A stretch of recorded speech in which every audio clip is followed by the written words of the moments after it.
Come on, crisp. Lay up to cynic. Clean school. Right down to the minute. Hey there. So you want to learn turned out, huh? What kind of masochist are you? I have spent the better part of my life working on and trying to perfect this song. My favorite Helmet track. It's all good. I'm very excited because somebody asked me. All I need is to be asked, basically. Can you teach me this? Well, somebody did, and I think I have what it takes to tell you how to play this song, which takes a little bit of nerve on my part. I don't claim to know it directly from Page, but I've watched Helmet play it since '91, and particularly he watched Henry and then other bassists play it. So particularly in the middle, as you'll see, there's a wonderful little trick he plays. And before we get to that, I'll just start with the intro, which is just D, E, F, open 2, 3. But even on that intro, he's playing with the beat, because if he goes 1, 2, 3, 4, 1, 2, 3, 4, 1, 2, 3, he's anticipating beats rather than playing 1, 2, 3. He's going in between, and that's always the mark of a good riff. So as a guitarist, even to start the song, that's the rhythmic idea, is that you're playing in between the beat. You play that a couple of times, and then you drop into the verse, which is now in 5, and a good cycle of 5 is fun to play. Usually riffs in 5 kind of actually do 2 groups of 5 and come back to home base. So you could almost count 5/8 or 5/4, and this song is no exception. Now, I like to try to count out loud when I play and when I teach, and hopefully I don't stumble too much. I'm not going to try to do too many crazy things, but 1, 2, 3, 4, 5, 1, 2, 3, 4, 5, 1, 2, 3, 4, 5, 1, 2, 3. You notice that the 3 came through loud and clear because the guitar and bass are out. And the drum might just have a hi-hat going there. So that 3 beat gets totally emptied. And that's the kind of thing, again, that Page liked to pay close attention to. He often talked about trying to put space in his riffs in interviews that he would give. So you have... You can see the right hand. There's nothing fancy about it. It just doesn't play straight up. It drops off to only play the necessary.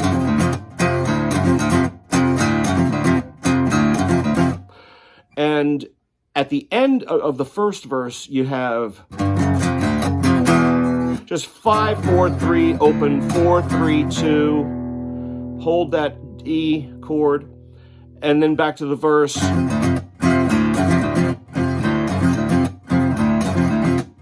Substance rush. Give it hard a try, and again, nothing fancy in the right hand.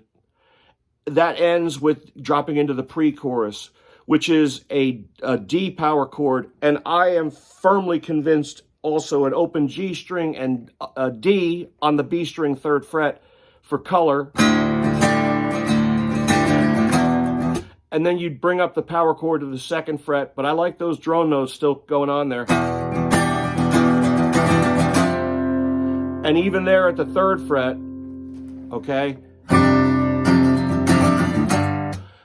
And then you jump to the 5th fret for a G power chord, and I throw in, at the end of it, on the G, B, and E strings, 7th, 8th, 8th. So I go...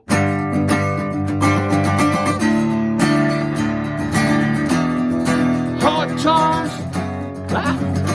Shit. Hard times, downtown Chile. Anyway, if you disagree, I'll be happy to debate it with you in the comments. But the main idea is open, 2nd, 3rd, 5th.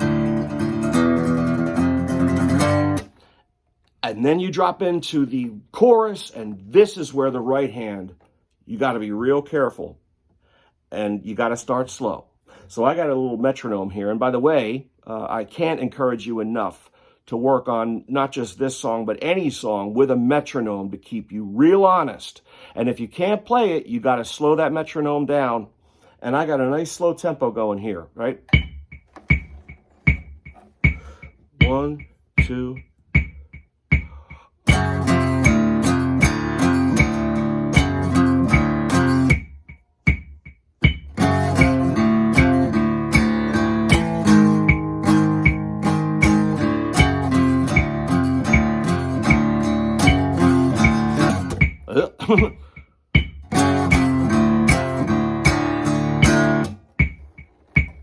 Yeah, that was kind of like a tortoise, a turtle pace. So I guess I'll bump it up a little bit, maybe to 82.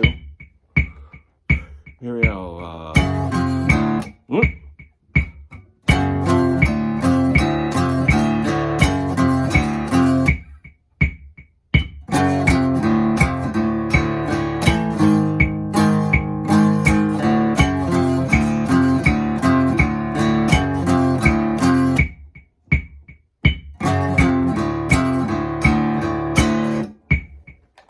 The important thing to note in all of that is watch how you have to start with an upstroke. You have to start with an upstroke on the right hand to be prepared for the accent on the 7th fret A at the end of the phrase. Watch this again. Upstroke. Upstroke. You have to come in on that last phrase with an upstroke, or the riffs won't be ready to slam on the final beat. So you have to start slowly. Let's do it one more time. 3, 4. Upstroke here.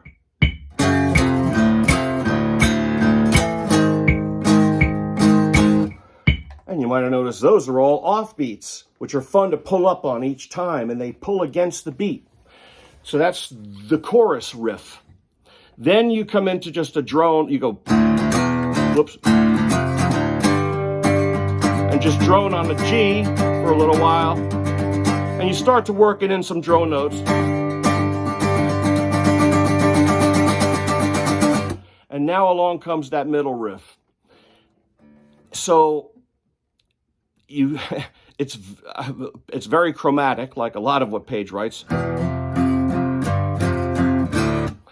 Let me throw that metronome on again here. Okay, 4. 1, 2, 3.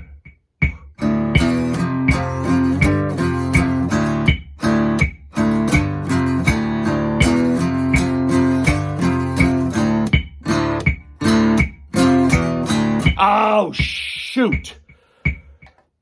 I just screwed it up. I wish I could play this video back and delete that part, but I can't. Let me try it one more time. It's real tricky. 3, 4.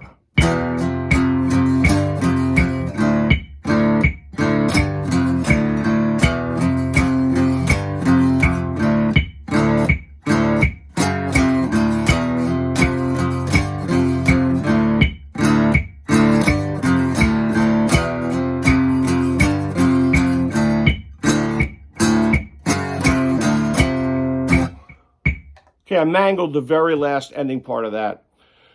Playing it in super slow motion is quite difficult too, but you know, you can go somewhere in between, like maybe instead of that, what about this? Okay.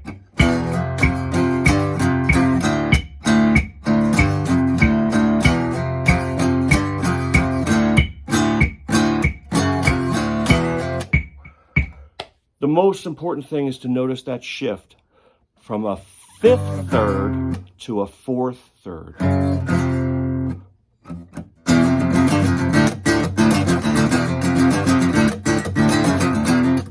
It changes. It doesn't just stay at the 5th.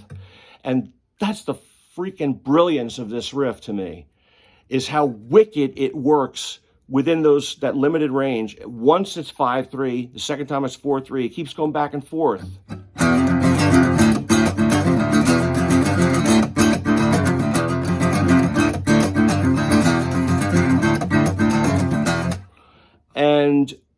that is such a great exercise.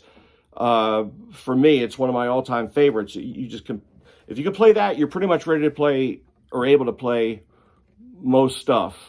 I mean, okay, I digress. That's the solo. It's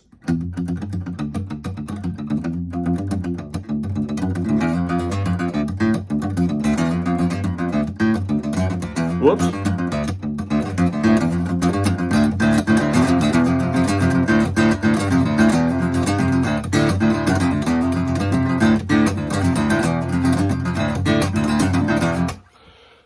And again, start slow, use a metronome, and pay attention to how those beats are going to kick in the middle of the notes you're playing. You're playing 16th notes, but you're dropping out for 16th note phrases, and it's great to be understanding where the snare and bass are hitting in between those. So that's the solo, and I guess that's it. I hope you got something out of this video. I think I'm going to keep this one. I've tried to make one of these like 8 times already, and I'm getting sick of it. So hopefully this one's good enough. All right, bye-bye.